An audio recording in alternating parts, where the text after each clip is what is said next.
The Mayo Experience. Mayo Experience. Mayo Experience. Mayo Experience. Experience. Welcome to the Pat Mayo Experience, presented by DraftKings 2021 US Open DraftKings picks and preview all the players from each range. Kicking off US Open week on the Pat Mayo Experience, so please smash the like button to the episode. Subscribe to Mayo Media Network while you're here watching the video version. And in the comment section, please tell me your two favorite plays below $7,000 this week at Torrey Pines. Only the South Course this time around. It's probably going to be a whole lot different than you normally see at the Farmers Insurance Open, where, remember, they only play 3 rounds during that tournament. At the South Course, the North Course, of course, hosts one of those. So this week, Saturday, obviously you're watching this, that is the DraftKings Pick Show. Sunday, the Research Show, which I will go through Fantasy National, look at all the stats, build some models, and try to do some projections of who has the best chance of winning this US Open. Now, if you want to get a head start on everything and use all of the tools at fantasynational.com, here's what you do. Go to fantasynational.com/Mayo.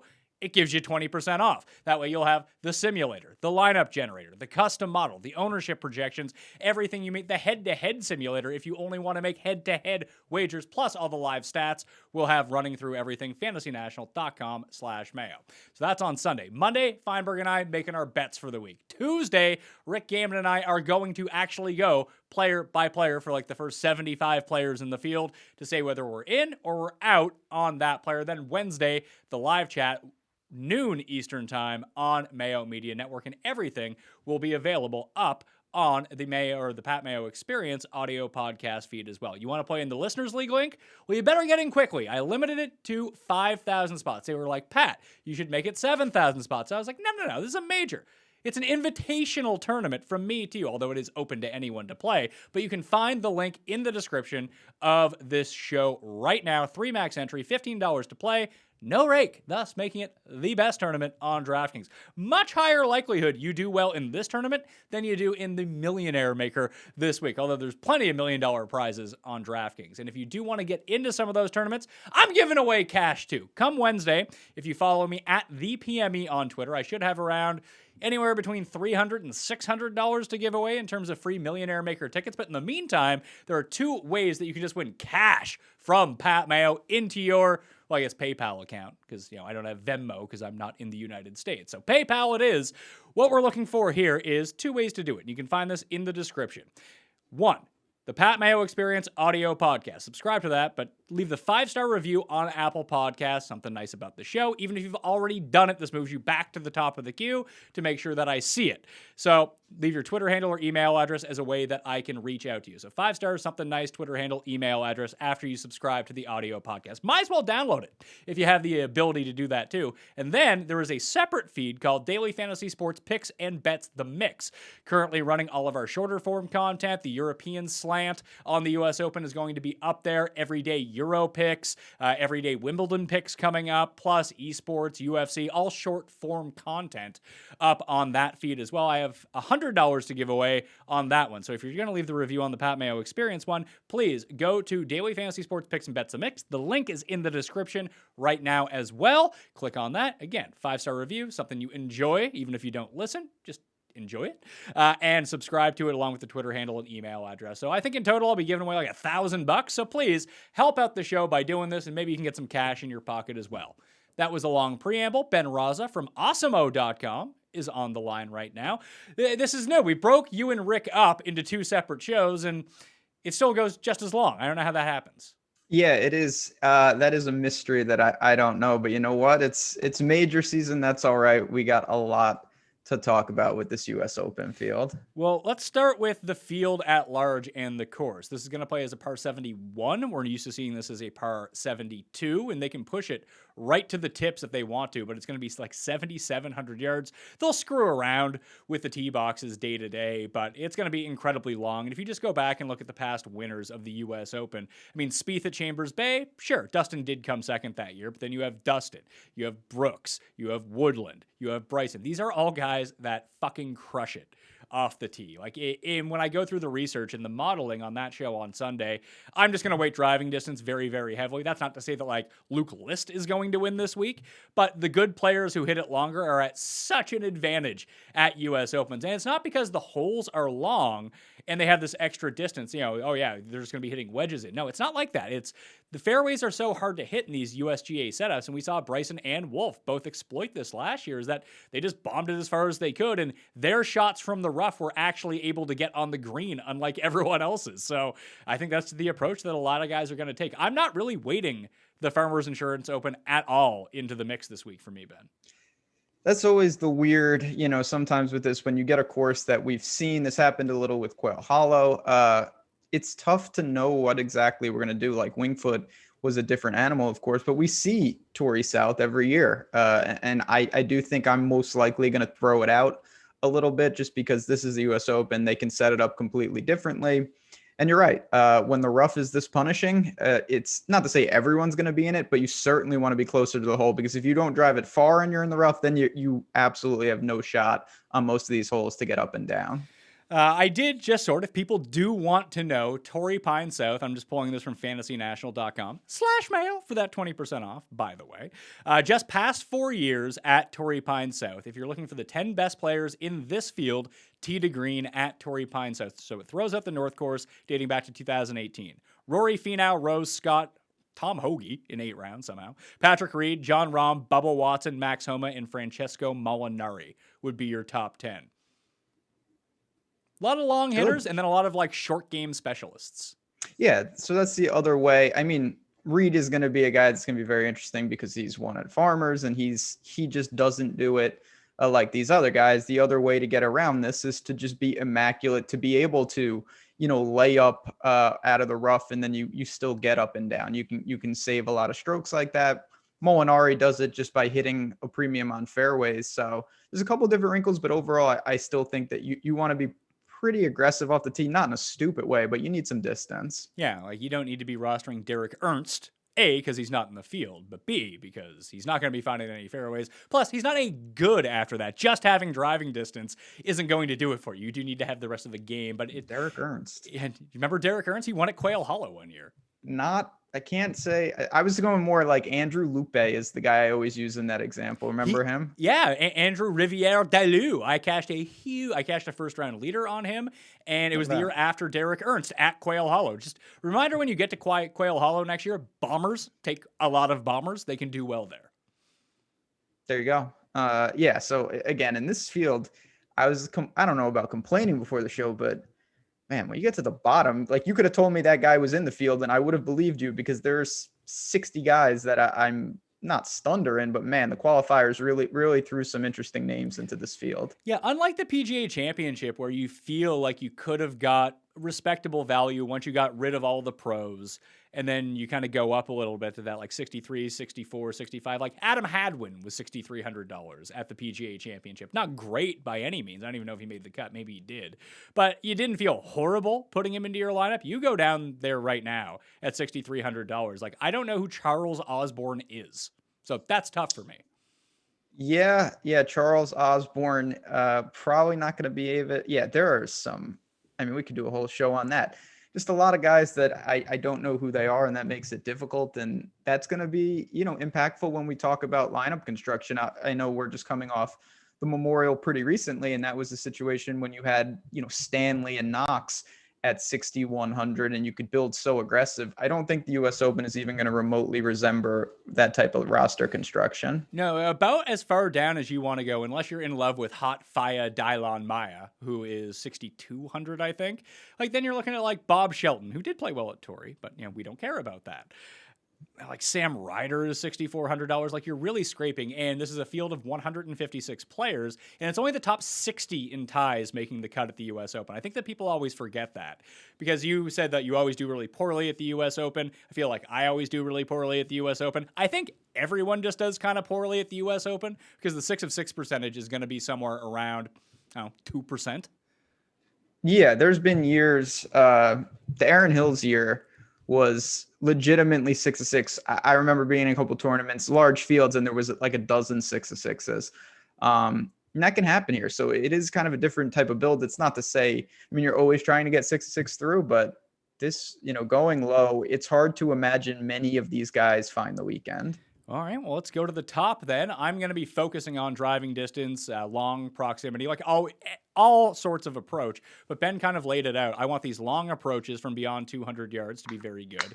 But if you're really good from 100 and in, that can save you a lot of strokes along the way too, because guys are going to have to chop out of this super thick rough, and they're going to have 87 to the pin to get it up and down. If they're capable of doing that at a very high rate, they're going to save themselves a lot of strokes. And I would focus a ton on putting, but when it comes down to, it doesn't matter how good of a putter you are. Making a bunch of 12-foot par putts, either you're making them that week or you're not. It doesn't really matter how great of a putter you are. Take someone like Leishman, who won at this course. That's how he ended up winning that week on Sunday. He hit 3 fairways, and he was left with a bunch of 10 to 15-foot par putts, and he made 90% of them. That's just not going to happen all that often. So you don't want to bank on that part. Just take the guys who are going to be closer to the hole on these ones. 10K and above, Jon Rahm is the most expensive player, 11-2. Spieth is 10-9. DJ, Bryson, and Brooks. You have those 5 guys. Rahm is expected to clear COVID protocol after testing positive and helping a lot of us out with Patrick Cantlay outright winning tickets, because those were not going to cash at that point. He's 11-2. I think he's still going to be popular, but there is a chance that this is more prolonged and he doesn't get a chance to play. I don't expect that, but he will probably not have had much to do here until like a day or two before the US Open. Does that concern you with Rahm? Not really. Of course, it was a freak situation and just ridiculous on so many levels, but the game is in good shape. Looking at Torrey South, the course, there's really nothing that I can see that would cause him, more problems than anybody else. He's just a good player. I think he's kind of built for these type of conditions. And he's the top price guy, which I kind of like, just in the sense that maybe more people will think, really got to, we talked about how bad the bottom is, maybe try to save some salaries. So looking at it, I have no problem with Rahm. I will pay 11-2 if I have to go north of 10K here with him. And the COVID thing was just more of a freak occurrence. I don't really weigh it too heavily for this. I don't. I just worry about potentially the practice time throwing him off a little bit. Maybe he's a bit devastated. Like, he was on pace at Memorial to have one of the most dominating wins of the past 10 years, basically, with how well he was playing. He was first off the tee, first in approach, and second in putting. You just don't see that happen very often. Only like Michael Kim at the John Deere Classic was ever really able to pull that off. I feel like when DJ got to like minus 31 or wherever the hell that was last year, he had one of those weeks as well. But I think for me, I'm going to find it really hard. I think that Dustin, not that I want to fade Dustin, but if he continues to play well at Palmetto, like, he will be the overwhelming chalk and the most popular guy. And I don't see much differentiation between him and almost everyone else in this range. I mean, Spieth is sort of an outlier because he has a completely different game, but I'm good with fading Dustin. Do I want to fade Rahm? No. But I think that Spieth might be the lower owned of all of these guys. And I don't really care about how long a course is with him. He finds a way. And the driving has been better. The irons are the best of anyone up here in this range. And if it comes into a chipping and putting competition, I mean, we just saw Patrick Reed blast past all of the bombers at Torrey Pine South earlier this year. I don't see why Spieth couldn't do the same thing at a US Open. No, I mean, Spieth is in the Reed bucket. He always is, because it's just not going to look great on paper. There's a element of it feels fluky, but when it's consistent, you kind of know what you're getting. I do think it's going to put extreme pressure on his off the tee just to be at, he's increased it where it's not horrendous. He can't go back to that and expect to survive here. I don't think, Torrey South is the best course for him, but again, if it's really difficult, which it probably is going to be, I mean, there's almost no one I'd rather have, around the green and putting, even on POA. So I don't mind it. DJ, yeah, if he dominates at Palmetto, which I have not been really paying attention too much, he's probably going to be the chalk. And then Brooks is around the cut line, I believe. I don't think that'll impact it a ton, but if he does miss the weekend, maybe that pushes ownership down a little bit. Yeah, it does not appear like Brooks Koepka is going to make the cut, which kind of puts me, I don't want to say all in on Brooks, but I mean, talk me out of Bryson Brooks lineups. Like, come on, let's have it. So I never play Brooks. I'm actually pretty interested in him as well, pending ownership cooperates. He seems healthier. Certainly, we saw at the PGA, he's able to get it done. So no problem there. Bryson's a tough one for me because I just never know what to do with him. I worry a little about the greens. He's so technical, and the POA is kind of a wild card surface. It I can know be. he's got I want to throw this out to you because I just sorted on Fantasy National by POA greens over the past 24 rounds. Your 5 best putters on POA in terms of strokes gained putting. Your boy, Louis, Matt Kuchar, course. John Rahm, Bryson, and Patrick Rogers.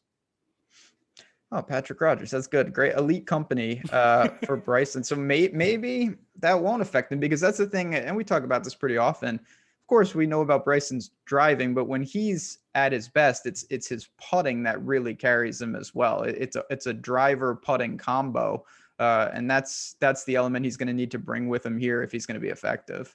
And I do think that if there does become a premium on hitting fairways, and it is prohibitive to be in the rough. And the big thing about winged foot was the fairways were so thin, no one was hitting them. Like, it was like a 39% fairway rate. So like, it was Zach Johnson hitting the fairway, and that was about it. So when everyone was missing the fairways, the extra distance from Bryson, was just so advantageous because everyone else was going to be in the rough at the same time. If it does come down that the field is hitting 60% of fairways, and John Rahm is putting it out there, 320, but in the middle of the fairway, Bryson will scale back. Like, he's not stupid like that. And it really kind of astonished me. Like, you saw how he played, and he was like, quote unquote, trying to drive the green at API, another course that's long with thick rough, which he played really well at and won, obviously, but a lot of great putts that week as well from across the green. He was able to figure out those greens. But then we saw him the next week at the Players' Championship, and he did not have that same mentality at all. Like, he made sure to keep it in the fairway, and he did, and he barely lost against probably what is the strongest field in golf. So I don't have issues with him at this point. At any course that's going to play incredibly difficult, and this for sure will play difficult, I think you just got to like Bryson and roll with it. I don't care how owned Brooks or Bryson are going to be. When you just go back and look at the winners at the US Open, it's one of the top 10 guys. So you're going to need them regardless of what the ownership is. And Bryson and Brooks, I think, would be my 2 favorites. Yeah, I mean, I don't worry about I'm sure he's going to garner some interest. I don't think he's going to be overwhelmingly popular per se. It's just there's just something. I guess there's just an element with Bryson. He's so prone to, you can make an egregious mistake and it kind of compounds itself with the way he plays. But I will say, when he is in tune, to your point, at API, at the Players, at all of these tournaments where he shows up, he gains across the board. It's a very balanced attack. He gives himself good opportunities with the approach game. And when he does that, he does consolidate a lot of them with very good putting. I want to see where the ownership comes in with Spieth. That's going to be sort of the determining factor with him. I would expect him to be the lowest of these 5, but I think so. Once the public gets in on the Millionaire Maker, though, then Spieth's number is going to rise because everyone just loves to play Spieth. And like, Bryson always gets sort of a discounted ownership regardless of what happens in these giant public contests because people don't like Bryson. It's the Patrick Reed effect. It's the Ian Poulter effect. It's the Sergio effect. It's just what happens every single time. You'll see Bryson projected at 16% ownership in the Millionaire Maker, and he'll be 11% because it didn't account for people just don't want to play him. I don't know how that affects Brooks at all. Hopefully missing the cut will keep enough people on him that you get like 13, 14%. I just think that pairing up those 2 guys is A, hilarious, and B, probably the best way that you want to go about this. Like, Brooks is made for hard US Opens. Like, that's what his game is constructed for. Oh, the evidence, even I have to admit that at this point, he just knows how to play to the middle, play to these, the right slope and whatnot, hit the levels and grind it out. There's no one better at doing that. So I get it. Do you think that they'll pair them together? From all indications from people I've talked to who are pretty familiar with the USGA is that they're really strict on the last US Open winner, the last British Open winner, and the US Amateur winner all playing in the same group. But Shane Lowry already got to be in that group because there was no British Open last year. So I guess they could bend the rules and put them together. I think they'd be crazy not to put them together, just for the ratings. Like, if the USGA wants to work in conjunction and actually grow the game, and this is a perfect opportunity, I think, because streaming services are tough for your like day-to-day people. Like, I'll have like, do you even have like the PGA Live that you actually tune into? Like, I have it and I watch it maybe like during the majors. That's about it. Yeah, I have it, but I can't remember the last time I've honestly used that. Yeah, so I think that if you just put those guys on an early tee time together, and put it on Peacock because it's on NBC, like that's actually a way to drive people to your stupid streaming service. Like that will, because CBS All Access did this before they became the Paramount Network, and it was super savvy. And obviously they've evolved through it right now, is they went and bought these old IP properties. Like they bought Star Trek, and Star Trek doesn't do great ratings anymore, but it has such a huge, safe fan base, especially of like high-tech people. I mean, if you're into Star Trek, you probably know how to use a computer and a streaming service, even if you are a little bit older. That just buying the IP to Star Trek, whether they owned it or not, I have no idea. I think it's a Paramount show. But only putting it exclusively on their streaming app actually got them a ton of signups because there was such a diehard base of people who wanted to go watch Star Trek. It was a great selling point for something behind a paywall. It was something that people were willing to go pay for. And I think that Brooks and Bryson together in a group where the only place that you can really watch it is on Peacock, you got to think NBC's in their ear to do it. Yeah, they should do it. There's no doubt. Then they put Wilson Furr as the third guy in there and make a power group. But we'll see. It's going to be interesting to see how much that dynamic takes over if they are paired together. I wonder if that'll impact people saying like, I don't want to choose both of them if they're paired together because it, of the rivalry or whatever. Not that I think that would matter. I would actually think it would help them. I think that there's something to like the competition between both these guys, and they are high level competitors, especially when motivated. And I don't think that Bryson is rattled by Brooks at all. No, Bryson just does what he does. And Brooks, honestly, both of them kind of do. So I don't think that impacts much. Ownership will tell the tale to an extent. It's just, I always ask this, and this week, do you have any interest in, you mentioned Bryson Brooks, or do you have any interest in doubling up with Rahm as one of the north of 10K? No, I don't. I think I would do Spieth. I think I'm going to fade Rahm. I'm going to fade DJ. I think they're going to be the two highest owned. That terrifies me to do because obviously they can both win. But especially if DJ ends up coming like top 5 at Palmetto, then he's almost a write-off for me. Like I'll go a different direction. I don't think that there's enough separating, and I'll even throw Rory on that list too. Like Spieth, I think is in a different bucket. Like Morikawa, Thomas, Xander, Spieth, Hovland are all kind of in the same bucket of type of player, where Rahm, Bryson, Brooks, and Rory are all in the same bucket as the similar type of player. Hovland's probably closer to those guys in terms of their styles than the other guys, where Justin Thomas isn't going to go and win a long drive competition. He needs to be okay off the tee and let the rest of his game do the talking. It's sort of like Morikawa. He's not going to be super long off the tee, but he's going to hit all the fairways compared to everyone who's up there. And then you have to hope that it's not one of the weeks where he loses 10 strokes on the greens. And then you're sitting pretty with him. So I think I would want to go with the bomber type of player who still does have an all-around game. And if it's the two cheaper guys, I think objectively I like Bryson and Brooks better than DJ and Rahm. So that's where I would go. That's fair. Yeah. Yeah, so I think we talked that through. And if Spieth comes in at like 9%, I'll probably mix in some Spieth with that. But I think I'd rather just drop into the 9s. Obviously, the 9s is littered with great players as well. But I kind of love Rory here. Your guy, Rory. The irons are back. What is wrong with him off the tee, though? I don't know. Who cares? Yeah, the irons are definitely back. I just always get a little worried when I see the strength, especially when it's a lower variance thing like off the tee. This is the worst stretch of Rory driving the ball I can ever remember. And it's so weird because if he didn't win at Wells Fargo, I wonder what the narrative would be. That obviously alleviated so much of the chatter after missing the cut at the Masters. And he gained 7 strokes putting there. He was very, very good tee to green. There's no doubt, but I just don't know where the game is at. I have no problem with him because he's sub 10K. And I think still there's an element of interchangeable parts when you're talking about these elite players, but I'm stunned to see Rory's off the tee as low as it's been for the past month or two. It's funny that because he had a real problem at the Players, but that's not really a driver-heavy course. He wasn't great off the tee at the Masters, but his entire game seemed like it was in shambles at the Masters. And you say that he's in this lull in terms of his off the tee, and he is for him. He's still gaining against the field off the tee. Like it's not. And it's such a big part of his game that he needs to gain 3 or 4 strokes off the tee to really try to contend and challenge for a win. Maybe the move with Rory is just don't even play him.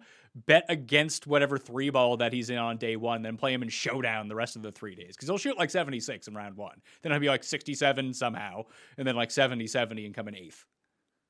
Yeah, I mean, Rory hits it OB on his first hole in majors, I'd say like 35% of the time. So once you get that out of the way and then he starts to grind back, and US Open's like most guys because it's very difficult.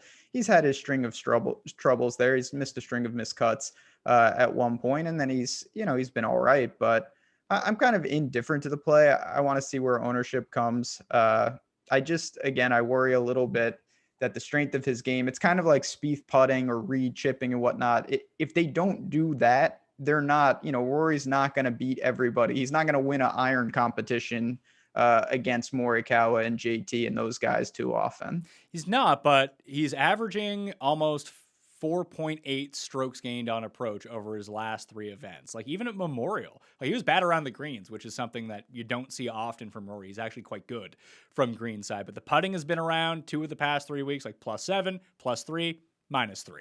And that's what you expect with someone like him, that when he gains, he gains a ton. He's putted really well on POA throughout the course of his career. I really don't think a lot of people are going to go to Rory. I think it's just so much easier to take Xander or Hovland or Morikawa or Thomas for a cheaper price. And listen, when you're at the very top of the board, it's going to sound like we like everyone. But like I said, I'm not playing Rahm. I'm not playing DJ. I got to cross those guys out because I can't play everyone. I'm not playing 150 lineups. I'll probably play 20 lineups. And I think looking at it right now, it's really hard to get away from Xander at $9,300, especially at his home course. But like that just reeks, him and Hovland reek of 30% ownership. Like you can see a world where you have one of the 10K guys and those guys are almost certainly the second guys in, or you'll just see lineups that start with those two. Oh, there's definitely going to be appeal of the balance build this week for a lot of reasons. I guess for me, I'm just weighing, where does JT fall in the ownership bucket? Because you could argue that his stretch of golf is even worse than Rory's in a lot of elements. Now, a lot of it's been with the putter, but his game is all over the map as well.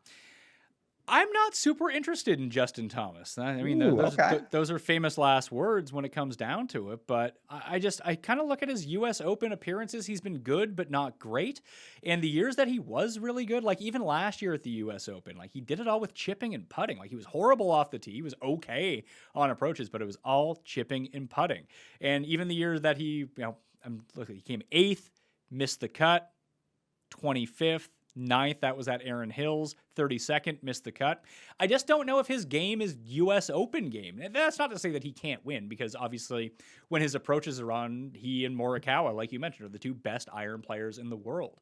And his around the green game, no joke. And if it's a hot putting week, he can get by with it. But he's not good enough off the tee on a consistent basis. And he putts so poorly on a consistent basis that it's just really tough to see him overcoming the deficit of being so much shorter off the tee than the really big hitters. The putter's definitely an issue. There's no doubt about that. JT's off the tee game confuses me at times, because when he's going and he's in form, I guess you could say, his off the tee game to me is very strong. I know it's not to the level of what we're talking about with, typical Rory, Bryce, and those guys, but he sets himself up, and his ability, when I think of guys that need to get up and down from inside 100, he's at the top of my list. So I like a lot of that, but he's going to have to convert like most guys, these 5 to 10 footers here. And maybe the POA, maybe the change of surface does help, because a Memorial, once again, I mean, just, I don't know what is going on. You can't be losing 8 strokes putting and hope to compete. No, and there's super wide fairways at Muirfield Village as well. And when you go and look through like the spots where he has gained a bunch of strokes off the tee, like he's 26 in the field off the tee over the past 24 rounds. Like that's great. But the difference between 26th and like 5th when it comes down to it is so big off the tee, and that's such a repeatable skill. But you see, he gained a bunch at the Players' Championship. He gained a bunch at Valspar off the tee. He gained a bunch at Memorial, Charles Schwab. The one long course on there has super wide fairways, and the other 3 courses are really short courses. You get him at the PGA, he's in the minus. You get him at, what was the WGC? The Concession, that's a longer course, he's in the minus. You get him at Genesis, he's in the minus. You get him at TOC at Kapalua, that's a long course, he's in the minus. So I just worry that once you get to 7,600, 7,700 yards, where the Bombers truly have an advantage, it feels like he presses a bit too much. And if he's going to miss the fairway, he's going to get no roll, and he doesn't hit it quite as far in the air as some of these other guys, then I can see it being a real problem. I don't think it's a Justin Thomas comes in 90th place problem. I think it's a Justin Thomas comes in 14th place problem, which is a fine finish, but not what you're paying for up here. Yeah, of course, there's an opportunity cost, and that is, I mean, even Aaron Hills, like that was very, very generous. So that is a very, very valid point. So you got him, you've got Rory. This is where, I mean, you mentioned the chalk, and then there's Morikawa, which I'm not going to pretend to have a feel on. I mean, he does it when you talk about just setting yourself up time and time again. He is the guy off the tee who does that, but do you think that maybe this type of conditions puts too much strain if he's that far back? I don't know. He's been bad from outside of 200 yards, which is new for him, and that's in the short term. Now, he did make up for it a little bit, but he is the best player tee to green, and it's certainly not around the greens, I'll tell you that much. It's driving, and he's the best iron player in the field over the past 24 rounds, over the past 50 rounds, over the past 100 rounds. He is the best player on approach in the world, and that goes a really long way. And the biggest difference between him and JT hits it farther than Morikawa, but you kind of hit on it.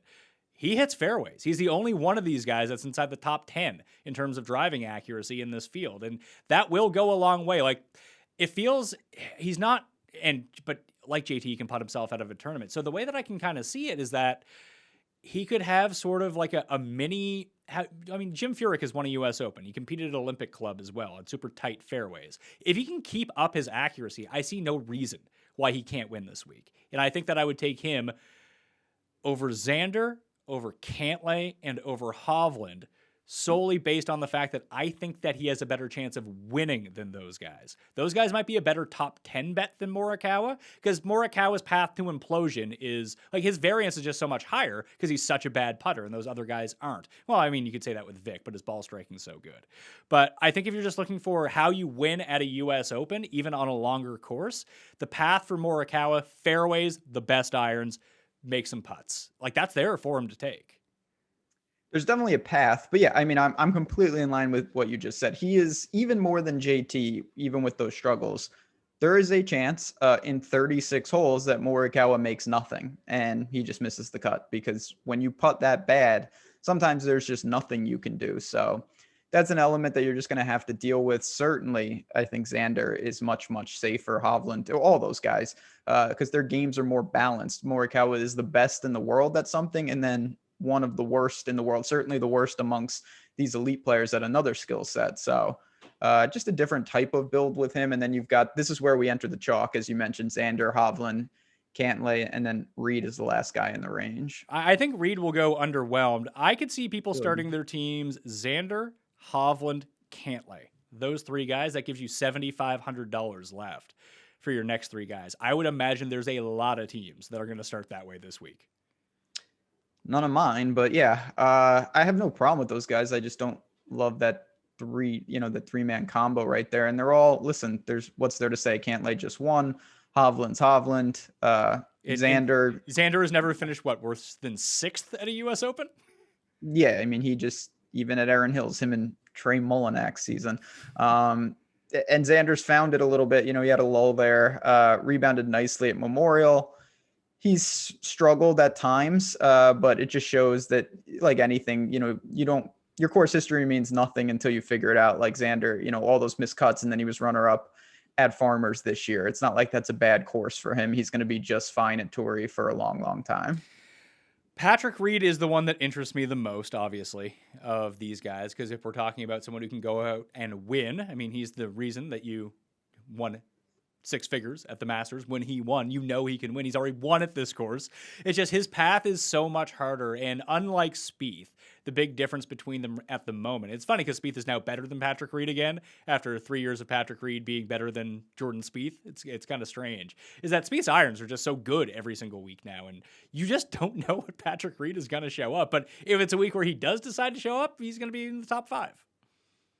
I mean, and the thing, his game is ridiculous. Every time he misses a cut, He missed the cut, then he won at Farmers. He missed the cut at Valspar 6th at Wells Fargo. He missed the cut at Charles Schwab 5th at Memorial. He bounces back so quickly, and the game week to week, it's hard to know what you're going to get. Obviously, the around the green game travels, but yeah, the irons are the wild card. He's just built for this, though. It's just Reed. That's what he does. He grinds. He's able to post reasonable scores. I no surprisingly like Patrick Reed once again. I wish he didn't win Farmers. That's the one negative, just because people are going to draw too much into that, and I honestly think it's kind of irrelevant. If you want to take discount Patrick Reed at a cheaper price and probably 1/3 the ownership, can I interest you in Webb Simpson at $8,700, who has not finished outside the top 20 in a US Open in the past 3 years and, has won a US Open?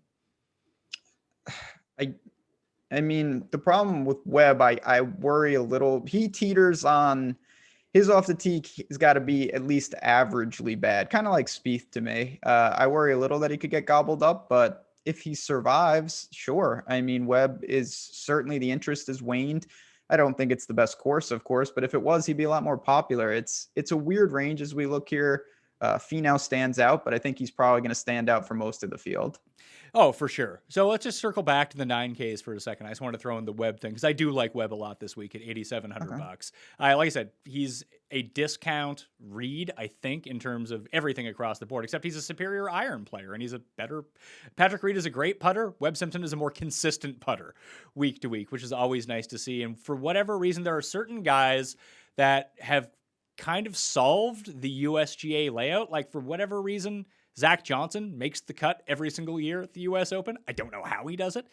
And he finishes pretty well every single year. There's something to how the rough is, or just how his style of game plays, or how they shave the greens, that he's just good around the greens. He's good on the greens and hits all the fairways. And sometimes that's just good enough to get you inside the top 20. Webb seems to be that way, but we know we haven't seen it in a while. Although the results have kind of been there. He has like top 20s in 2 of his past 3. He's not missing cuts or anything like that, but he's hitting a lot of fairways recently.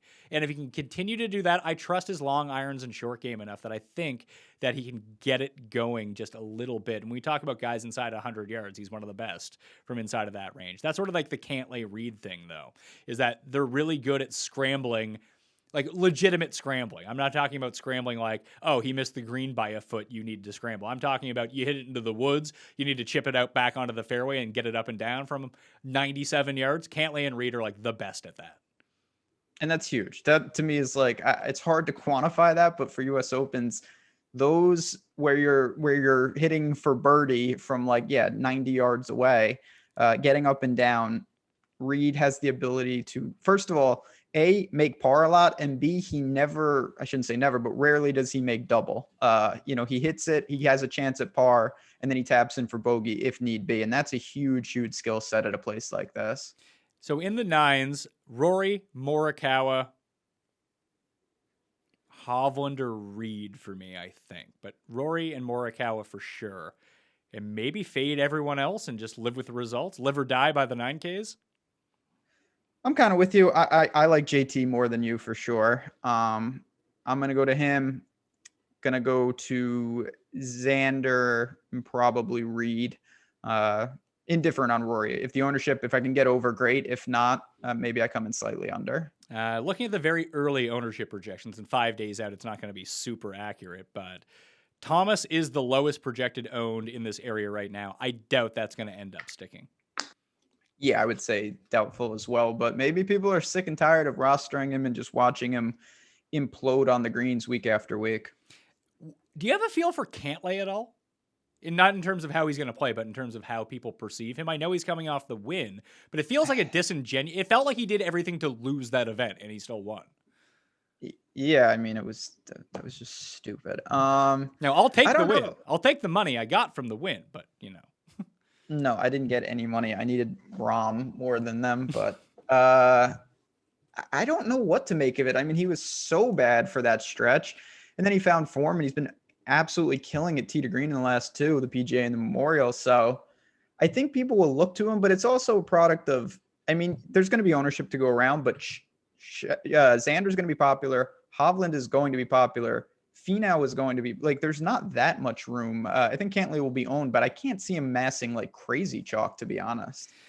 I could see myself getting to Cantlay then. Like, we've seen him play well at Genesis. Obviously, Yeah. he's familiar with the area. He's not necessarily local, but he's a Southern California guy. There's more Kikuya grass this time of year than there is in late December, late January on Torrey Pines. Yeah, he played really well at Pebble this year. Generally plays well at Riviera. Doesn't normally play the Farmers, but he does seem like he has the style of game to do well here. Yeah, and again, the Farmers' results to me are not overly important. He can handle courses that are very difficult. I think long term, he hasn't had any success really in the US Open just yet, but I don't see anything in his game that would hinder him. He's really well rounded, certainly can make his fair share of putts, doesn't mind difficult conditions. The Poe was a wild card, but as you mentioned, he's got a lot of California ties, so it's not like he doesn't have experience on it. If he ends up I'm going to throw him back on my short list right now. Man, crossing off Xander and crossing off Hovland and Thomas does not feel good. Maybe I'll get talked back into it during the course of the week. I don't know. But for the moment, I think if Cantlay is the one that is down there that is going to go overlooked because the other ones are just such good value, that I might end up getting onto him. Per the modeling and the stats, he's number 1 out of all players in this field over the past 24 rounds. Yeah, I really have a tough time with him. I don't know if it's because he's one of these players that he's just really good at everything, but he's not Morikawa is the best at something, and Rory to me is the best, or Bryson's the best at something. Cantlay's just solid. And sometimes that confuses me a little, kind of like Xander in some regard. And some of those guys, they certainly feel safer, quote unquote, but really in something like this, I don't know if safety really exists. Well, Hovland and Cantlay they don't necessarily have similar style games, but I feel like their approach is quite similar. And it feels like it should really work at a US Open. It feels like they have 30 feet for birdie on every hole. And if you just two-putt those for par at a US Open, you're going to be in it. Yeah, I mean, that's how Brooks wins every time. He just makes a couple of those, and then he doesn't do anything stupid, and then he's just there. Hovland, and he's improved a little bit, but I just worry if greens are at a premium, if Hovland scrambling lets him down, because that can be problematic at times. It can be, and he's not, and Cantlay's the same way for whatever reason, although that's sort of their safety in their game. Not afraid of a big number just randomly out of nowhere. Yeah, that'll get you. That's a problem, especially up here where it's tough to make it up. When we get to the lower ranges, you can live with that, especially if it's on the weekend, because it's, the punishment's not there and placement points are irrelevant. But for these guys, you're going to need to play well if you're paying north of 9. Yeah, I think that if you're anything above $8,500, if you can't talk yourself into that guy winning the US Open, just don't take him. Yeah, that's a pretty fair rule. You're going to need some, and this is an event you'll see when we get. I don't think there's that many guys that can win this event. It drops off quicker than normal. 8K range. I already mentioned Webb Simpson. I'm in on Webb Simpson. I'm going to be in on your boy Louis too. I'm in. I'm going down with the ship this week. He'll withdraw after like 2 seconds, but here we are with Louis. The other guys, Finau at 89, bound to be popular. Hideki at 88, probably not bound to be popular. Webb, Zalatoris, Scheffler, Berger, Hatton, Connors, Louis, Rose, Cam Smith. I think on paper, this sets up really well for Cam Smith. My guy, Cam Smith, he cost me so much money at Memorial. It is ridiculous by missing the cut on the number. But I think that US Opens are kind of a style of game where I would like to see him play out of. Obviously, Kikuya, he should be somewhat familiar with how this plays. He's played well at the Genesis over the years, but it's just Louis, Simpson, and then I want to play Scheffler, but I think that Scheffler's going to be very popular. Zalatoris would be the third one, I think, for me of that mix. Yeah, his abilities from north of 200 are very, very impressive. You're kind of talking me into Webb. I'm going to put him on the card. I'll probably buy into some Finau chalk. I think he sets up very, very well. Louis, of course, for me. Cam Smith, certainly not for me. Hatton? Question mark? He's the one that stuck out to me in terms of possibly a swing guy. I never know exactly what, but he's starting to show that, maybe he's handling majors a little better. And US Open conditions, I think he's actually more built for that kind of style than you would think. Yeah, I think his only top 10 at a major is at the US. Now, he has a few. The Open Championship in 2019, he was 6th. The US Open in 2018, he was 6th. And 5th in 2016 at the Open Championship. So I don't think these conditions are he was just bad last year at the US Open.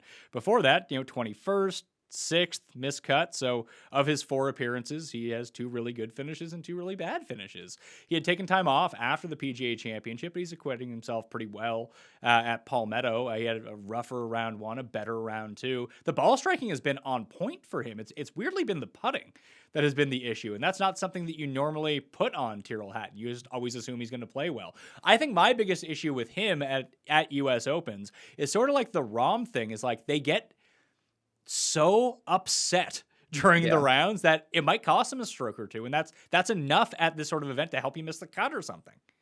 Yeah, no, again, I'm going to keep referencing Brooks because he understands this, where your expectations, I feel like the problem with someone like Ty Hatton or even Rahm to extent is they evaluate their success on the course like in lieu of how they normally play, and it doesn't work like that here. Like if you post 72, if everyone else shoots 75, that's a big win, of course, but they're just like so frustrated that they're quote unquote not playing well, but you're playing against everybody else. So if he can keep it in check, I do think his game is pretty suited though. And I don't expect him, barring something miraculous at the Palmetto, to be, popular or a trendy pick. Yeah, I'll take a win at Palmetto as someone who has money on him this week.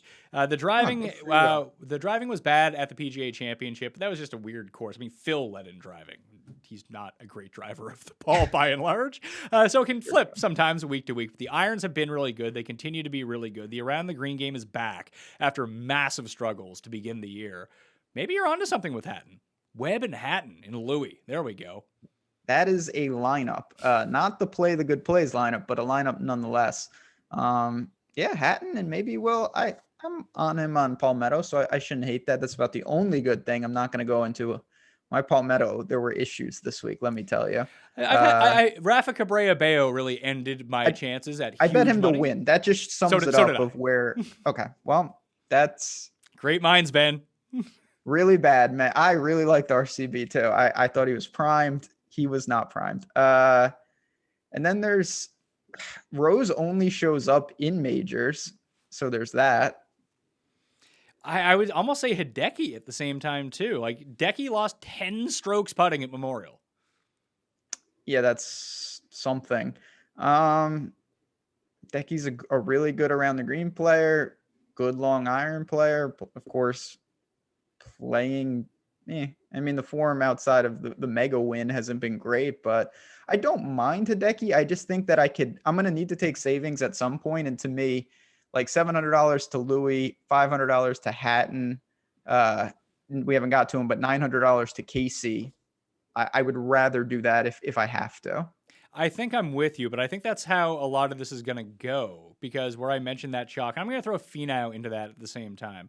If I play Finau in that lineup that I was constructing, it leaves me 6,800. If we can find 2 guys, Xander, Hovland, Cantlay, and Finau together, I just feel like those 4 guys, maybe not Cantlay, he'll be at the lower end of that in terms of ownership, but Xander, Hovland, and Finau are going to suck up so much ownership at their prices that it's going to be hard for me to see someone else in the 8s besides Finau really getting up there. And if I had to guess, it would be Scheffler, coming off the great week at Memorial, coming off a good PGA Championship. When you just think about his game, it feels like it should suit the US Open really well. That's why I'm going to fade him, because he's too good. So he can't be in my lineup, so I need to lose money this week. That's why I'll take Hatton. And Berger? Like, why not? Just everyone is out on Berger all of a sudden?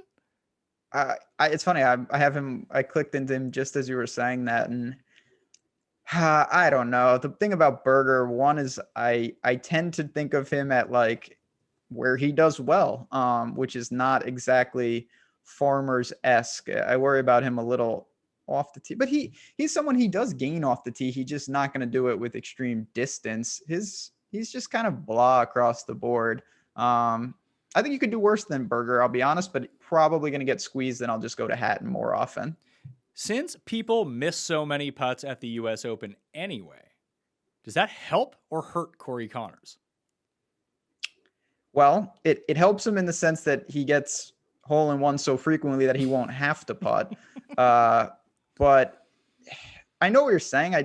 His around the green game, I give Hovland credit, and Connors is sort of improving, but I think it just comes at a major detriment that unless he's so precise, he's just going to get gobbled up. He might, but he is so precise. That's the thing. Fairways, irons. He's great. It's so much pressure. I mean, this is where I get in trouble with Corey Connors because I just say, oh, it's too much pressure on one part of your game. And he's a clinic. I mean, you throw out Memorial, the guy is automatic tee to green. I mean, he was the first round leader at the PGA Championship. And then I don't think he got another shot on camera for the rest of the week somehow. I still think he came like 8th or something. You would never know watching the broadcast, but he was fine after that. Yeah, I mean, again, it just comes down to, can you survive if you're not mega precise with your, can he hold it together around some of these lies? I don't hate it. This is not Corey Connors 6,800 last man in style. No, but he's surrounded by enough star power that I think it's going to be very jarring for people to see him at this price point Hatton's the number 11th ranked player in the world. Yeah, where's Connors now? Was he like 4th? He's just like, I still picture him. Where is he? He's number 1 in the world, actually. Yeah, exactly. Seriously, like it's ridiculous. He's a very, very good player. So he looks out of place, but to me, Will Z almost fills that in a totally different way. But and he's done it, of course, against the best of the best already, where I still kind of picture him out of place, but I quickly realized that he can hold his own and he does belong in this middle 8K range. I think I'll play Zalatoris at $6,800, especially if no one wants to. Like, he even started making a run at the PGA Championship. It was insane. Like, last year at the US Open, the first time, Skylar was all over him coming off the Korn Ferry Tour. Top 10s there. Comes, 3rd or 2nd at the Masters and has another top 20 at the PGA Championship. It just seems like long, hard courses are his jam. I mean, what's there to say? Yeah, long, ridiculous irons, clearly built, ready to play. So I would rather go to him than Connors. I'd rather go to Finau, Webb, and Hatton and Louis over all of them, though. Okay, I'll see what happens with Hideki's ownership. If he ends up becoming like the 4% guy, I'm going to play him. He's going to shoot plus 10 on the opening day. I know how this goes, but I'll just be too enticed by what happens. I'd love that. There's a reason no one would want to play him because it's going to turn out that he sucks. Looking at it now in the 7s, you mentioned Casey right off the hop. I think that's the first place that people are going to gravitate towards. But other than that, I love Shane Lowry and Jason Kokrak, both at 7,600. Kokrak, I say the same thing. I'm a broken record. Gotta survive around the green. Everything else has been fantastic. The putter has been fantastic. Don't mind it. Just has to survive off the tee. Or not off the tee, around the green. What about Fitzy? I don't know, man. I think I would rather the way that Lowry is spiking right now, like he led the PGA, or he was top 5 at the PGA Championship off the tee. The irons are really good. The touch looks like it's back. I've seen him win a major. I've seen him win at hard courses. I just like where he's at. I bet him at 80-1, and he's already down to 60, but you can still find that number out there. I have nothing, when we talked, I think from Memorial, whatnot, you got me on Shane Lowry's been fantastic. I have no problem with that. I do kind of like Fitzy, though, with what it requires off the tee. He's someone that Molinari-esque, but he's added some distance. He needs to just shore up the irons. Everything else looks good. I feel pretty good about that. I just worry a little that his approach numbers are not what I'm, not good enough in this situation. If you want me to interest you in someone who is very Molinari-esque, do you know who that name is? Is he in this range? No.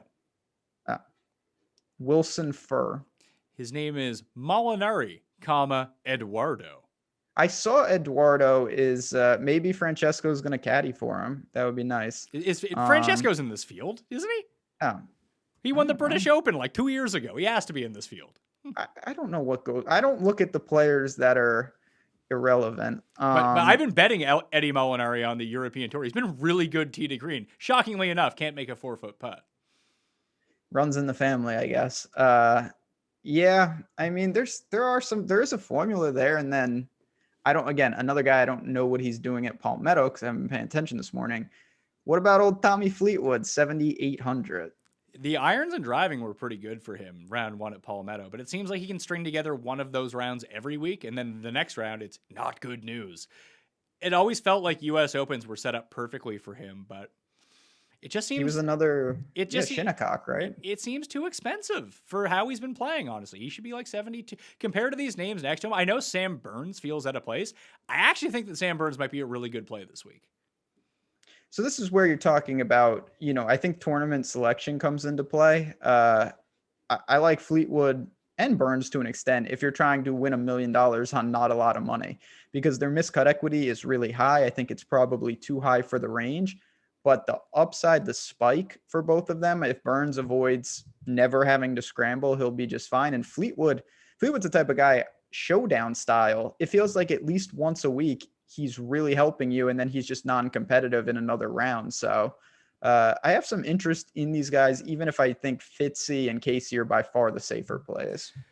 I think Lowry is the safe play along with Casey, if that's what you're looking for in terms of safety and a 3 max and a single entry. In the Millionaire Maker with Burns, like he's lost on approach once this year. Sorry, twice. And once was actually at Farmers, but that all happened in the final round when he went from 1st to 18th. Like, he's good at this course, as we've seen. When you get him on POA, like he had a nice finish at Pebble. He had a top 3 at the Genesis where he, again, melted down. But he got that win now. And I don't know if the monkey is off of his back because, major championships are a completely different story. But at the same time, he's proven himself to be a guy who plays deep into the weekends. And, like, even following up Valspar, he withdrew from the PGA Championship with an injury. Then he was fine. Second at the Byron Nelson. That was the other way around. He withdrew from the PGA. Then he came back at Memorial. He lost a bunch of strokes off the tee, a bunch of strokes around the green, but the putting and irons were fine.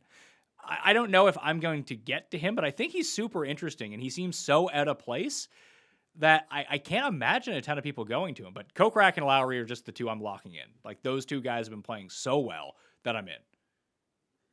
What about, as you call him, the Mexican Allen Iverson, who's done nothing wrong? He's just automatic. I think Cash Viable, he's sandwiched in there as well with Answer. I don't know what to do with Answer, to tell you the truth. He feels like Connors to me, except he can putt sometimes.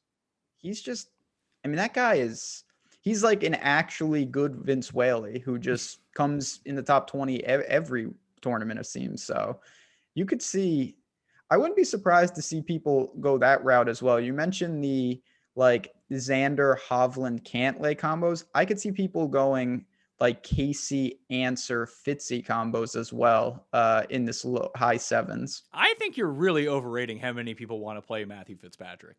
Yeah, that's probably a fair comment. Maybe it's just me. What's wrong with Fitzy? Maybe there's nothing wrong with Fitzy, but why would you play Fitzy if Casey is right there? Well, I would rather play Casey. I just think that pairing these guys up, they're cut makers. I feel like when people get into situations like this, man, Fitzy's been worse than I thought, to be honest. But they look for floor more than ceiling because it's like, oh my God, 6-6 is going to be so low. Let me take the quote unquote safer plays. And there's a sticker shock when you're in the 8s or in the 7s. I think people tend to gravitate towards the upper 7s rather than the lower 8s, just on a macro level. Sergio, you doing it? I want to, I'll be honest, even though the problem with him is he's not good. Off the tee, what more could you ask for? Nothing, but what about everything else? That could be a problem, but at least you get that first shot out of the way. Sergio is just one of these guys. If he's very low owned, I will take some very aggressive off the tee game stacks, and maybe I'll throw in like Neiman with him, but probably not the smartest move. I'd certainly rather get to Kokrak and Lowry and join you. Woodland is there at $7,500. His game is turning itself around. Obviously, he's a US Open champion. He won it on the West Coast. That's always nice to have. I think Neiman's just too shitty around the greens, and especially. Yeah, that is his problem, and it's consistently bad. Certainly more apt to play him at a birdie fest, which this of course won't be. Sanjay's also there, and I don't know what is wrong with him. I can't imagine anyone's going to go there, but I think that's probably warranted. Well, what about Phil at $7,700? No joke, that's the problem. Now, no matter what I do, like with Sergio, my first thought is, well, if Phil can win, anything can happen. And now I just play even dumber plays than I normally do. If Phil plays good here, I think I truly have to hang up the spikes because that's just, there's even less of a reason why he would play good here than at Kiwa Island. I'm just looking at the low part of this range. There's not a ton I'm in love with.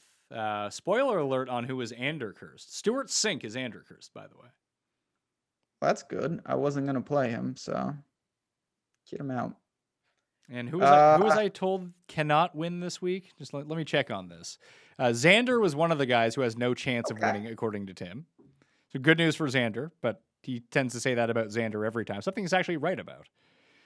And who is the other one? I want to say Xander's it's Rory. Dead. Ooh. Yeah, Rory has no shot, apparently, according to Tim. Well, hopefully he doesn't like Sergio either.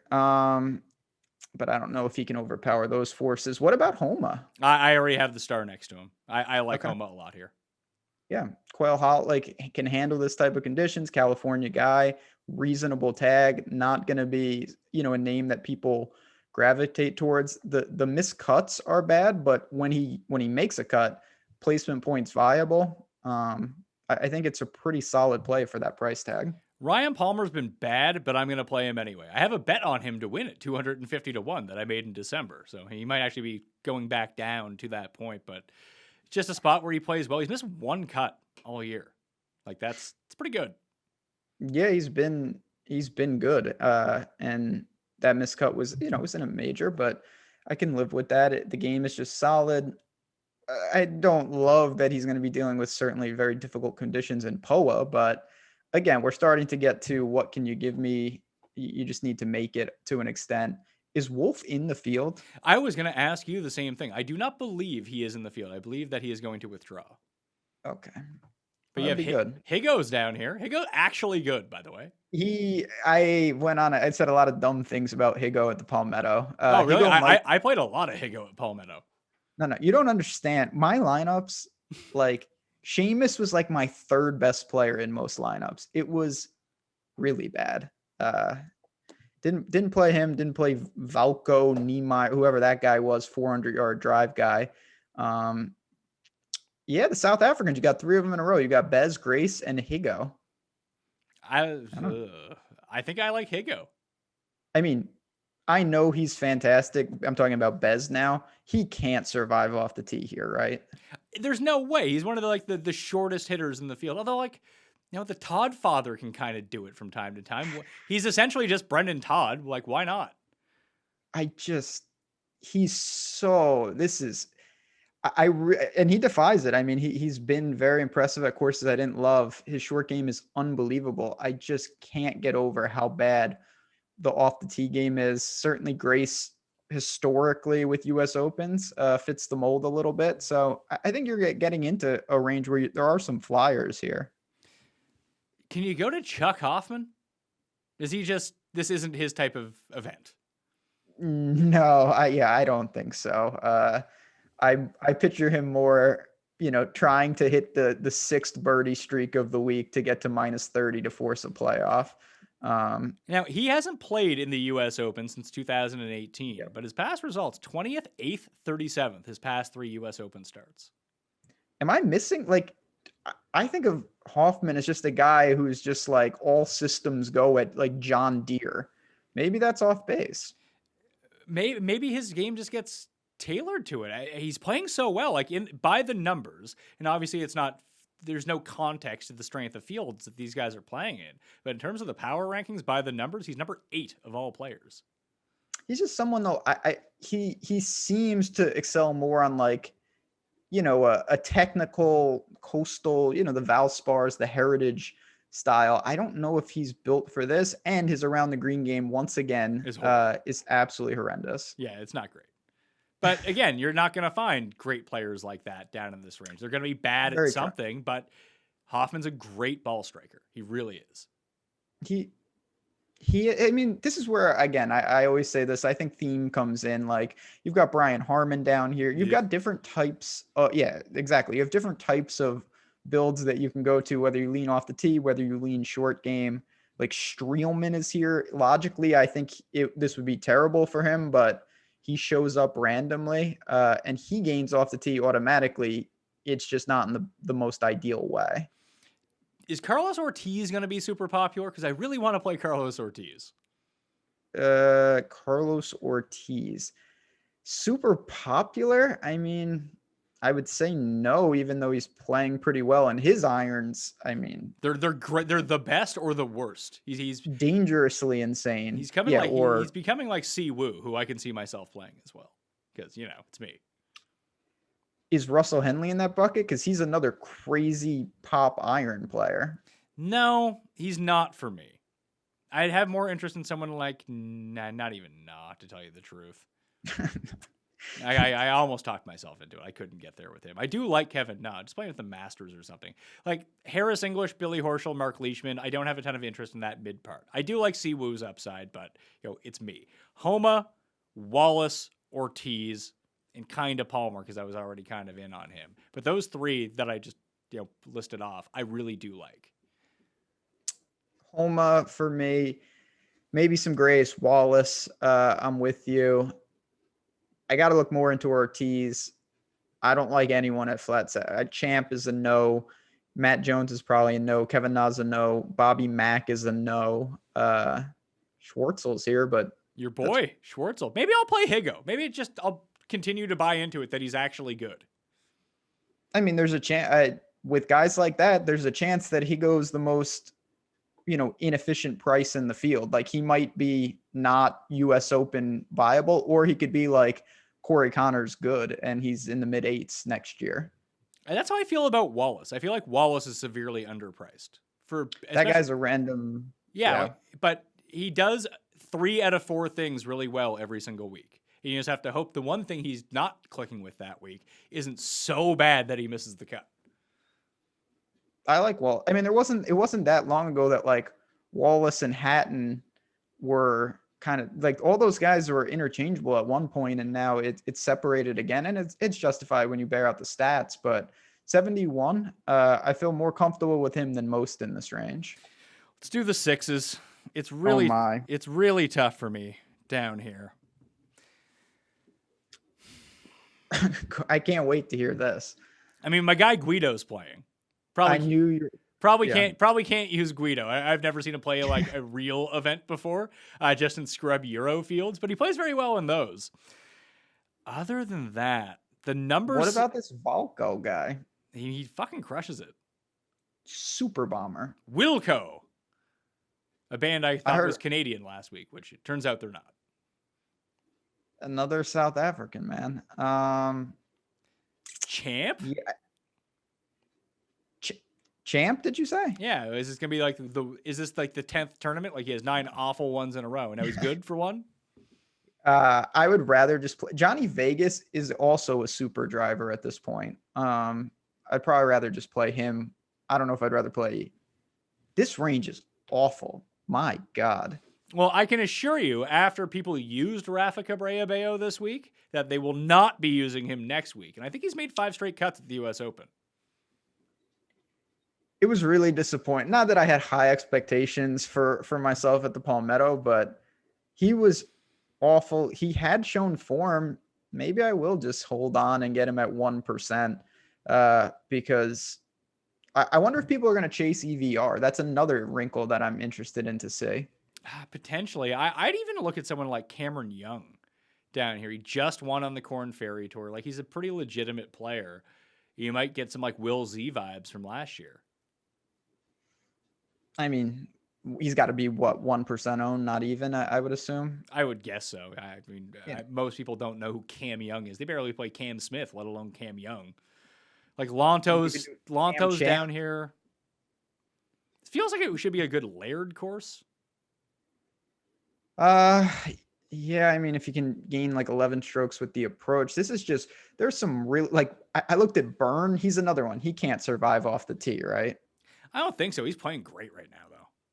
I know. I love that guy. I just worry that he's like, when you make it a 3-shot hole and it's a par 4, that could be an issue. I don't know if he can handle it off the tee. The 2 guys I actually do have interest in. One is Eddie Molinari. Like Tee to Green, he has been one of the best players in the world on any tour over the past 2 months. Will he putt himself out of the tournament? It's very likely. He's $6,500. Like, you're taking a gamble with anyone down here. And the other one is Taylor Pendrith, the Canadian, low Canadian. That's a bet that you could make right off the hop. But he started to play really well on the Corn Ferry Tour. Like, he just kind of mixes around. He was 23rd at the US Open last year. He gains so much off the tee that he has the right skill set for a punt like this. Yeah, I mean, I don't know anything about, where is he? 64, 65, 65. Okay, so mid six. I think for me, I'd probably rather play Steele, just because he's another guy. I just, obviously more information. I think name recognition, though, you know, not that Steele's going to be popular. No one's going to be popular down here. You got Troy Merritt, who's making some moves. I don't think this is a good course at all for him, though. And that's your guy. So that's big news coming from you. I know. Troy Merritt is my guy. I do love that guy, and he's actually been one of the few bright spots. What about Detry? Another one of my guys. I don't know what to make of Dietrich. Like, there's Dietrich, Southgate is down here. Like, all these Euro guys. I mean, this is why you should probably tune into the European Tour Picks and Bet Show with Skylar and Tom, who go over all of these European players. But Southgate has been really good. I think I played him at Valspar. He missed the cut on the number. No, that wasn't him. That was the other guy. The hell was that guy's name? I get all these, like, weird Brits who never play in I was going to say, I didn't know Southgate was over here. No, it wasn't Southgate. Fuck. What tournament are we talking about? Valspar this year? Okay, let's This go to year. the video. So I'm going to Valspar, and I'm looking for a miscut from someone that's made up. Here we go. Not Michael Vasicki. That's the other guy. Not Sato Kaplan. It's Sam Horsfield, who I got him mixed up with. Oh, Sammy boy. Okay. As Cam would say. Yeah. But yes, I get Horsfield and Southgate mixed up all the time. I think Southgate bombs it. But that would be good news. And he's been playing, I want to say, really well over on Euro. Matthew Southern. That's not a real name. South. This is just high-hitting quality stuff here. Yeah, this is the information you need. Batia, Thigala. I mean, then there's all these guys this is all the qualifiers, obviously. Yeah, so we got Southgate was second in Germany the last time out, missed the cut in Denmark, 34th in the British Masters, T20 in Canary Islands. I mean, if he does bomb it, he's a good player. I just don't know. I'm going to have to see how lineup construction goes, because unless there is permutations that I'm in love with, I'm going to really strongly try to avoid all of this. I mean, just for narrative purposes, I can play my guy Grayson Sig. I can The smoke Sig man. Sig. I can smoke Sigs on the show when he wins. You could do that. He's a guy. I've seen his name before, but that's about all. Yeah, I can say he actually suffers from what I always tell Jeff is called Travis Outlaw syndrome, is that he has such a distinctive name, people actually do remember him. And then if you get remembered for long enough, people just think that you're good, and that's why they're remembering you, not that you just have a weird name. Do you remember Thomas Aiken? Because I forgot he existed. I thought he was dead, so that's me. From and Jocko. Oh, I remember Jocko. Jocko's on like the minor league Euro tour now. He putts with like an actual nub, which is disturbing. Yeah, none of these guys, I think. Luis Gagne is in the field. Okay. Oh, he sounds Francais. Maybe he is Eric Gagne's brother. Maybe he is from Montreal. He's a closer. This is what I'm saying. These guys, I don't know how you go to anyone down here, to be honest, but it's going to be, what about going back to people who could potentially actually be plays? Do you have any interest in Wyndham Clark? I went and looked at Clark. He just loses so much on approach that it's so hard bad to get to him, but he's good at everything else. He's got a weird combination of, he's a strong driver of the ball and he's a good short game player. He's just almost like Poston in some ways, except Poston's irons might actually be worse somehow. Both those guys, though, they have a weird combination that at least piques my interest. Yeah, Verman, Johan Verman is actually American, plays on the Euro Tour. He's just been playing very, very poorly. Southgate, I could see. Because he's 6,200. He's a real player. Hot Fire Dylon Meyer did make the only US Open cut that he's been in. And that was at Shinnecock. I just like him because he wears big nerd glasses. He does have cool glasses. His price relative to who he's the only name that I recognize. Chan Kim, but I'm not going to play Chan Kim. Your boy, 4chan. No, I'm team Bio Kim. We already had this discussion. The guy who was suspended for like decades. Yeah, but remember, you brought up Chan Kim for the PGA Championship, and I think he made the cut. He did. He came in 23rd. Maybe this guy is a big game hunter. None of these other names are even like, I know I keep saying Wilson Furr because that's just a cool name, but there's nothing down here. I don't think that it's even remotely worth it unless you're like, I want Rahm and Spieth, and I'm going to do something like crazy like that. I don't see the need to do that this week, though. Let's see. Bryson, Brooks, Rory, all in the same lineup. You still even have, you don't even need to go down that low, even with those three. Yeah. Is that Ortiz's brother? Yeah, that's the guy. Ortiz's brother played the Masters as an amateur a few years ago, and Carlos caddied for him. Alvaro Ortiz, I think his name is. Okay. So I actually legitimately like Pendrith. I think like he's an actual play at $6,500. Yeah, I mean 65. I think I could have some splashes. Like I said, Steele is there. I'm gonna look into Pendrith. You've got Merritt right above them. You've got Eddie Molinari has actually been good. Like that's not. Oh yeah, he's not. Thing. I have to look into him too. Malnati is here. He's another one. I can't imagine him surviving off the tee, but he's a great putter. Jimmy Walker. What about Jimmy Walker, who was on fire at Memorial? I don't know what to make of Jimmy Walker. Where did that come from? Is he like kind of back? Because like I played Luke Donald this week at Palmetto because like he's kind of back. Not number one player in the world, Luke Donald, but he's not -7 with his irons every week anymore. He's like +2. It's like, oh my God, what's going on here? Maybe it takes like 4 years to heal from Lyme's disease and he's back, because that was super, that was the best Jimmy Walker has looked in. I mean, honestly, it's got to be over 2 years.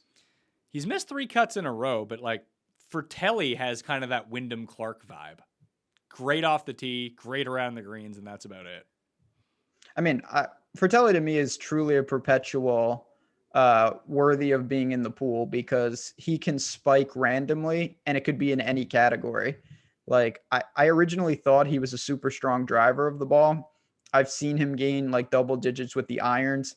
He can become a crazy hot putter, and he's actually a good around the green player. So it's just trying to pair up, like, can you get 2 of 4 in any given week? Circling back to Wyndham Clark for a second, I don't think he's the craziest play here. I think what you said, like he's so good around the greens, he can putt half the time, and he has so much distance. I think that there are certain ways that certain profiles of guys kind of compete at the US Open, not to win, but like to generate a top 20 or a top 35 or something like that. I feel like, remember you hit on the name, like Trey Mullinax, like that type of player. Like Wyndham Clark is the better version of that type of player. Yeah, there is something to that. And it's, again, you're incurring major risk with everyone down here, but at least you know that the strengths of his game, I think, correlate pretty well to what ideally I would want out of any player. So he's probably someone that will get some exposure. You don't need to really have a ton, because he's going to be so low owned, of course. Would Patrick Rogers be in that bucket for you? Honestly. I mean, he would. He's, again, another guy that I get to in those situations of he's got a weird skill set. And when he's on, it's always prefaced with that. But you always have to incur that. His irons are just horrendous. The thing I'd say that's a little different, though, to me, Wyndham Clark, he spikes a little more, particularly recently. Patrick Rogers spikes within rounds sometimes, but it's rarely been sustained in a 72-hole tournament. He's never missed the cut at a US Open in 2 appearances. He's come inside the top 50 both times. Like, all you're actually looking for is a made cut from Patrick Rogers. 100%. But he will score, weirdly enough.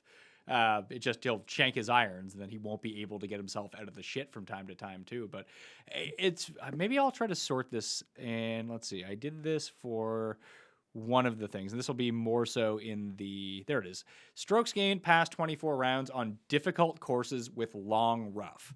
And I just sorted by tee to green who are the best players. Rahm, Morikawa, Hideki, DJ, Finau.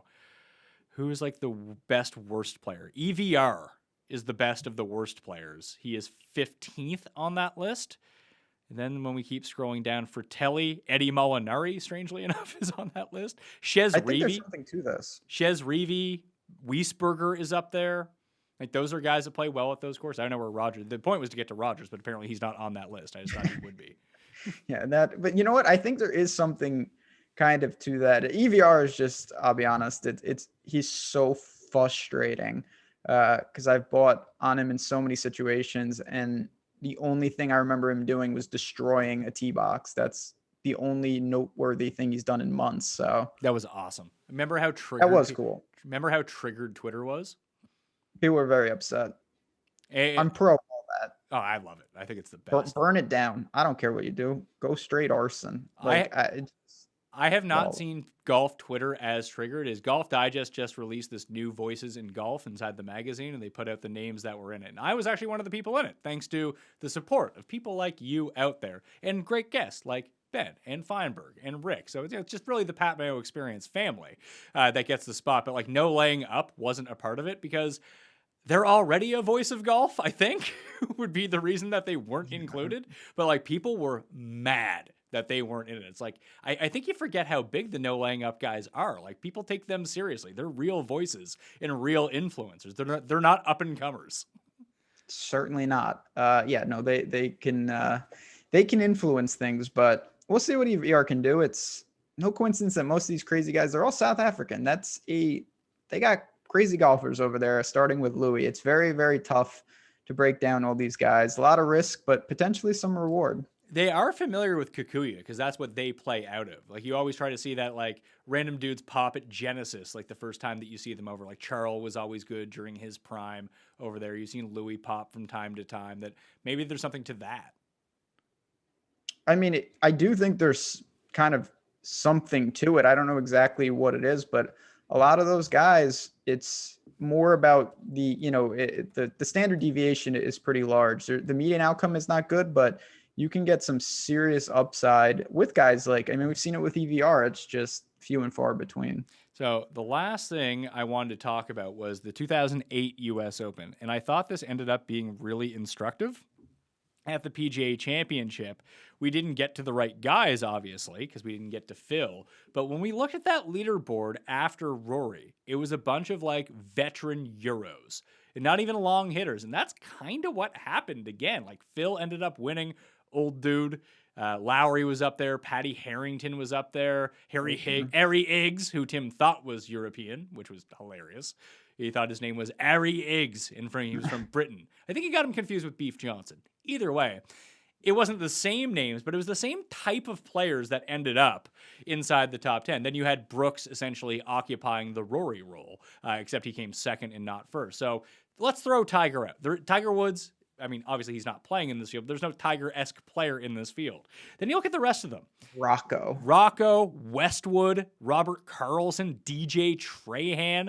Like, it's pretty random. Jeff Ogilvy, the Swedish porn king, Carl Peterson. He was up there at Kiwa Island too. Yeah. That guy.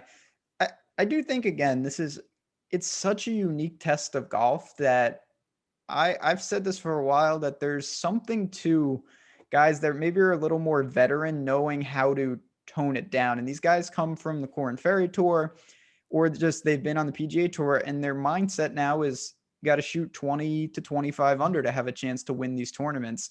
And I do think that some of them are unable to tone it down, because if you try to do that here, of course, it's going to end in absolute disaster. So maybe guys that are more apt to post, 72, to get their card started, and they'll be amongst the leaders. I don't know if he's actually in the field this week, but Snedeker, who's won here twice, was top 10. I don't think he's here. He's not. He didn't qualify. But yeah, he was inside the top 10 in 2008 as well. A lot of good, Day is not here, thank God. Well, he didn't even try to qualify. No, the Net Jets, that was more his speed. Ricky, of course, didn't make it. I don't know if Griot tried to qualify, which is obviously a tough hit for the USGA. But I don't know. There's some guys certainly not here, and that is sad. Yeah, not a lot of Brits inside the top 10. No, just the one, just Westwood. Benyon's not here. Merrick, came sixth that year. He also won at Riviera. Maybe just try to load up on guys. I mean, that would actually really point to like I hope to God JB Holmes is in the field because I will fucking play him. What about Bubba? Bubba's won at this course before. I don't remember that. I'm going to be honest. He won Farmers in like 2013, I think. I don't know what to make of Bubba. He was so bad at Memorial, but it's Bubba. Yeah, I mean everything. Yeah, I don't even have because he did the old like I give up. I'm not coming back after this. He's just. It's almost impossible to know what you're going to get. I would tend to say I'm probably not going to get there, but oh yeah, Bubba did win 2011. And going into like he withdrew obviously from Memorial and he came 80th at the PGA because of Sunday, but he was playing well for like 2 days. But 26th at the Masters, 13th at Valspar, 18th at Wells Fargo. Like he wasn't playing poorly before that, but he was putting, and that was really the big thing. But maybe he has Poa Greens figured out a little bit more. Yeah, I mean Bubba, he always like tries to dive them in, which is. I don't know. Him and Adam Scott, I'll be honest, is very difficult for me to know what to do with them. I'll probably come in close to the field, and that means not playing a lot of them. US Open history for Bubba Watson. 31st, miscut, miscut, miscut. 51st, miscut, miscut. 32nd, miscut, miscut. Not so he's due. That is your takeaway? Yes, he is due. That's my takeaway. He's due for a big time performance. Yeah, I mean, it makes sense. Bubba's not one to... He's not crazy like Hatton and Rahm style, but he can get quite frustrated if things aren't up to certain standards and whatnot. I feel like that hurts Bubba in this element. I keep circling back to Cam Smith. Can he not be awful off the tee? Because he can scramble. He's an amazing scrambler. It's just, first of all, I think I never play Cam Smith, mostly because I feel like he's overpriced. And lately the irons now are flipped along with his bad driving, and that's a killer. He's got to at least, make up strokes with the approach because the off the tee is never going to be strong. All right, you ready to construct a play the good plays lineup? Always. I don't know if there are any good plays, so that could make it. Oh, T. Montgomery is in this field. Maybe it's the football player. Where do we even start? Now, do you think that we take one of the guys? Like, do we make a Bryson Brooks lineup, a Rory and DJ lineup? Like, these are the play the best plays lineup if people don't know. You're looking for some sort of floor here. Like, what's your highest % chance of 6 of 6? That can also get you into a GPP. We've been doing this 6 weeks now.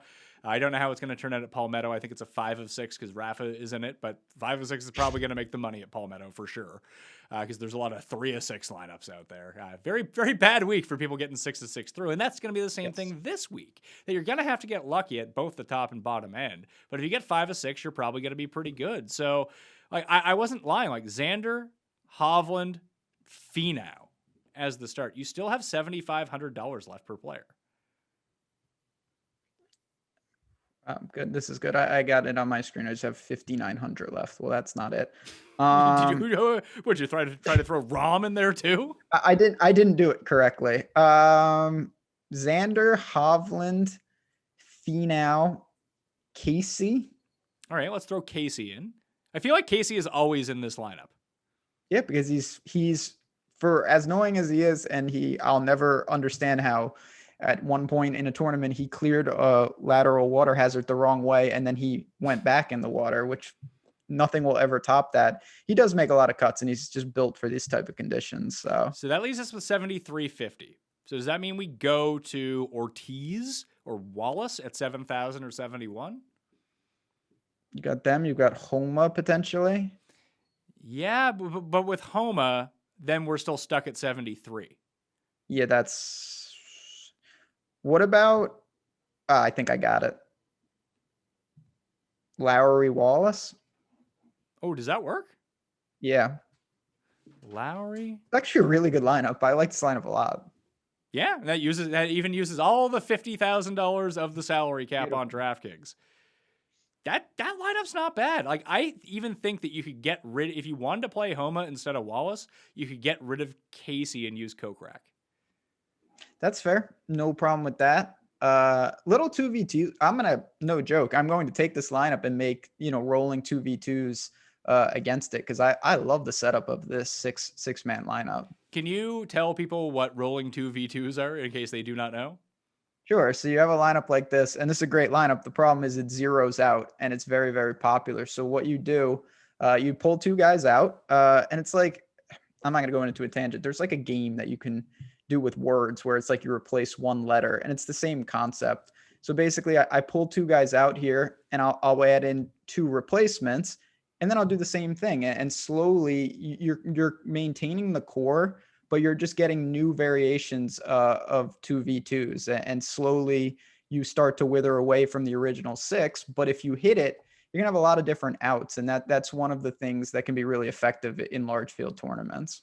Do you think that most people will end up going with a balanced roster like this, or do you think this is so balanced, starting at $9,300, that people just will inevitably want to spend up somewhere? I think it's more people are going to want to go balanced, of course, because the lower ranges is terrible, but I don't think they're going to want to start this low. Like, I think most people are going to click in like if they start balanced, a Rory or a JT or a Brooks, someone above starting with Xander.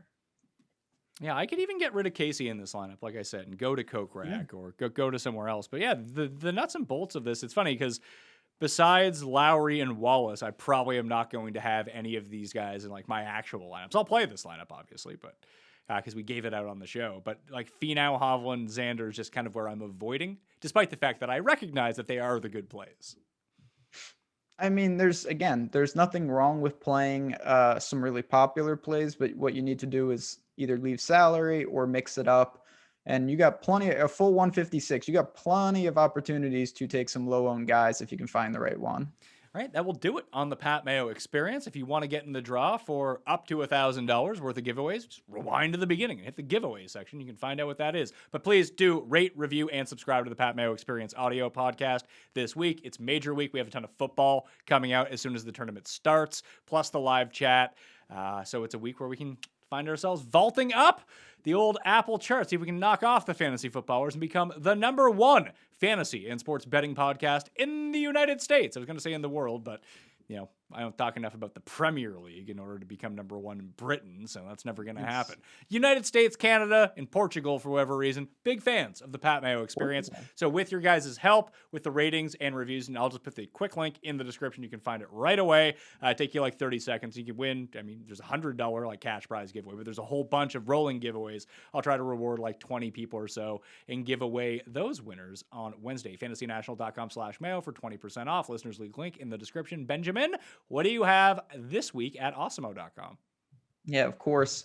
It's going to be a busy week on the golf front. We've got all the other sports covered with the Euros and whatnot, but I'll be sticking to golf this week. We've got the tools, the ownership, all the projections from Alex and the whole team. So if you want to sign up, even just for a week on under $10, go to Awesemo.com/join. There'll be some promos floating around as well. So it's just going to be a fun week all around. I'm very excited to get this golf started. Oh, you have a bunch of tools? I don't think that's a very nice way to describe your workmates, pal.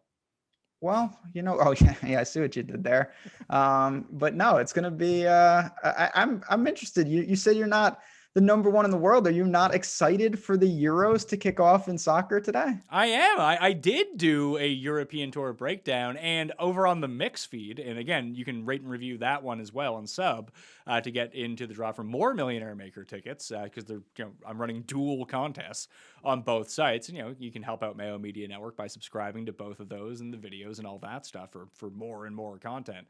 But I actually am producing a daily Euro pick show with 3 separate contributors. I'm not hosting it because I don't know anything about international soccer, but they do. So they're going to be like 10-minute videos every day previewing each of the 3 games. So I'm excited for that. Great stuff to bet. I'm very excited as well. It's going to be a really good week of sports for sure. Higo, playing well. Okay. Of course he is. This tournament, Ben Martin, I'm not going to even, but there was Glover. Oh, he lives on the course. It's one of those like Webb.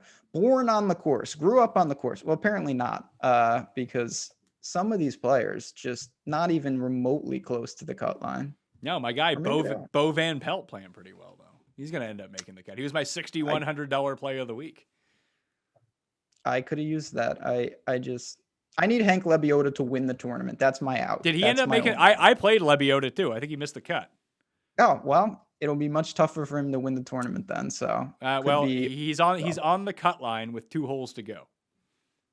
No, that's not going to get it done because I'm drawing to straight betting outs this week. DFS is dead. I need to hit someone on the betting card. All right. Well, good luck to you. I mean, I don't even know if Bo Van Pelt made the cut. He was -3 through 6 holes or something. So hopefully he can end up getting there. Great end to this show, by the way. Ratings and reviews, smash the like.